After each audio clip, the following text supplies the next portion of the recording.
Ito po yung ano, yung magic ring. Nakikita nyo yung green, yan yun siya. And then pagpalitan nyo po ng ano, ng petal, ito yung ipapalit nyo.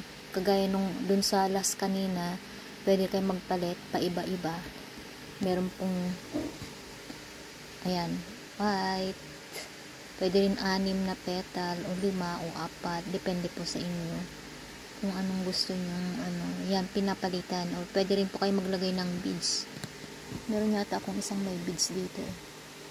Depende po sa inyo kung anong gusto nyo. Ayan, baka nasa loob. Ito yata.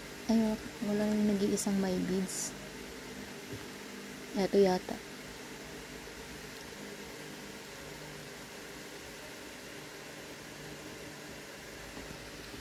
Depende po sa inyo kung anong gusto nyo.